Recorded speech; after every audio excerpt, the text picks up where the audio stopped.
அறமற்ற ஊடகங்களுக்கான பதிவு இது. கொஞ்சம் கூட மனசாட்சி உங்களுக்குன்னா குத்தலையா? ஊடக தர்மம்னு ஒன்று இருக்கா இல்லையா? இங்கே இருக்கும் சில ஊடகங்கள் அறமற்ற செயலில் ஈடுபடுறாங்க.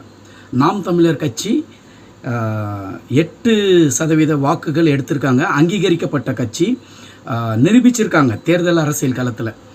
அப்போது ஒரு 8% வாக்கு வச்சிருக்கிற கட்சியை இன்றும் சில ஊடகங்கள் பிற அப்படி தான் போடுறாங்களே தவிர நாம் தமிழர் கட்சி என்ற பெயரை முற்றிலும் தவிக்கிறாங்க. என்ன காரணம்? நாம் தமிழர் கட்சி இந்த மண்ணை ஆளக்கூடாதா? அண்ணன் சீமான் முதலமைச்சர் ஆகக்கூடாதா? என்ன அவ்வளோ பெரிய வன்மம்? அப்போ பணம் இருந்தால் தான் எல்லா ஊடகங்களும் முதன்மைத்துவம் அந்த கட்சிங்களுக்கு கொடுப்பீங்களா? நேற்று வந்து அண்ணன் விஜய் இருக்காங்க, அவங்க கட்சியோட பேரை போடுறீங்க. பல ஆண்டுகளாக அரசியல் காலத்தில் 10 வருஷமாக நாம் தமிழர் கட்சி இருக்குது, அவங்க பெயரை நீங்கள் தடுக்கிறீங்க.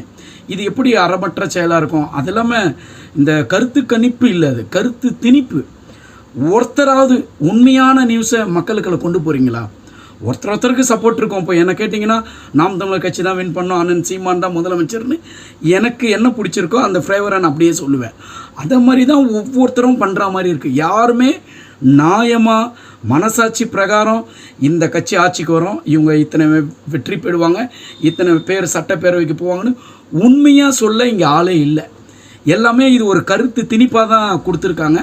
அறமற்ற ஊடகங்களாக தான் இன்றைக்கி தமிழ்நாட்டில் இருக்குது. ஒவ்வொரு கட்சியும் இயக்கிற மாதிரி இருக்குது. ஒருத்தர் ஒரு 3 பேர் சொல்கிறாங்க திமுக வின்னாவும், ஒருத்தர் 2 ஏடிஎம்கே வின்னாவும், ஒருத்தர் பெரிய பிரபலம், அதுவும் என் மண்ணை சார்ந்தவரே இல்லை, அவர் சொல்கிறாரு தமிழக வெற்றி கழகம் தான் ஆட்சி அமைக்கும், முன்னிலையில் அவங்க தான் இருக்காங்க. என்னடா பயாஸ்கோப் படம் காமிச்சிக்கிட்டு இருக்கீங்க? உருட்டுறதுக்கு ஒரு அளவு இல்லையா? உருட்டலாம், ஓரளவுக்கு தான்டா உருட்டணும், நியாயமாக உருட்டுங்க. ஆனால் இதெல்லாம் மக்களே உங்களுக்கு நான் சொல்கிறேன் பாருங்கள், வர திங்கக்கிழமை எல்லா லிஸ்ட்டையும் எடுத்து வச்சுக்கிங்க, ஸ்க்ரீன்ஷாட் எடுத்து வச்சுக்கிங்க. அதுக்கப்புறம் இங்கே ஒரு அறிக்கை வெளிவரும்ல, தேர்தலில் யார் யார் வெற்றி அடைவா சொல்லிட்டு தேர்தல் வெளியிடும். 2த்தையும் மேட்ச் பண்ணி பாருங்கள், ஒன்று கூட உருப்படியாகவே இருக்காது. அப்போ எல்லாமே மக்களை திசை திருப்பணும். பணம் வச்சிருக்கிறவன் இங்கே எல்லாம் முன்னிலைப்படுத்தப்படுவான், பணம் இல்லாதவன் நேர்மையான அரசியல் மக்களுக்காண்டி மக்கள் நலனுக்காண்டி போராடுறவங்க எல்லாருமே பின்தங்கி இருப்பாங்க. என்ன நியாயம் தர்மம் இது? ஓ ஐயோ, எவ்வளோ நாள்ரா அநியாயத்துக்கு கொஞ்சம் கூட ஒரு ஈவு இறக்கம் கூட உங்களுக்கு இல்லையாடா? மனசாட்சி இல்லாமல் இருக்கீங்க.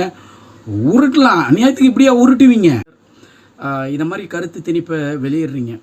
மக்கள் இந்த சேனல் வந்து இவங்களுக்கு சப்போர்ட்டாக இருக்குது, அந்த சேனல் அவங்களுக்கு சப்போர்ட்டாக இருக்குது, சரி நடுத்தரமாக சேனல்ஸை பார்க்கலான்னு சொல்லி தான் சில நடு சேனல் வரீங்க. ஆனால் அந்த நடுத்தர சேனல்கள்லேயும் உண்மையான நேர்மை அறம் ஏதாவது இருக்கா? அவங்களும் உருட்டுறது தான், பணத்தை வாங்கிட்டு உருட்டுறது. ஒரு சேனலு இதை போடுறாங்க, ஒரு சேனலு இதை போடுறாங்க. என்ன நடந்துக்கிட்டு இருக்கு?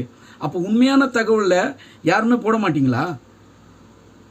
கொஞ்சமாவது ஊடக தர்மம் இருக்கும்னு நினைக்கிறேன். கொஞ்சம் கூட வெக்கம், சூடு, சொரணை, மானம், ரோசம். ஊடகத்தில் வேலைக்கு வரும்போது உங்களுக்குள்ள ஒரு வெறி இருந்ததில்ல, என் மக்களுக்கு நல்ல நியூஸையும் நல்ல சேனல் மூலிமா கொண்டு போய் சேர்ப்பேன், என் மக்களுக்கு எல்லாத்தையும் கொண்டு போய் சேர்ப்பேன் அப்படின்னு ஒரு வெறியோடு அந்த வேலைக்கு வரீங்களே. இன்றைக்கி என்ன நீங்கள் பண்ணிக்கிட்டு இருக்கீங்க? அதெல்லாம் கொஞ்சம் சிந்திச்சு பாருங்கள். வரும்போது ஒரு வெறி இருக்கும்ல, எல்லாம் யாராக இருக்கட்டும், ஆளுங்கட்சியாக இருக்கட்டும், எதிர்கட்சியாக இருக்கட்டும், மக்களுக்கு ஒரு பிரச்சனைனா அதை எடுத்து நான் நியூஸில் போடுவேன் அப்படி சொல்லி அந்த வெறியினை எங்கே போச்சு? வெக்கமாக இல்லை, அசிங்கமாக இல்லை? யாரோ ஒருத்தர் பணம் கொடுக்குறாங்கன்னு சொல்லிட்டு இதை மாதிரி போட்டுக்கிட்டு இருக்கீங்களே. என்னவோ மக்கள் தான் சிந்திக்கணும். மக்களை வந்து முட்டாளாக்கிக்கிட்டே இருக்கீங்க. ஒவ்வொரு காலகட்டத்திலையும் ஏதாவது ஒரு பிம்பத்தை வச்சு என் மக்களை ஏமாற்றிக்கிட்டு தான் இருக்கீங்க.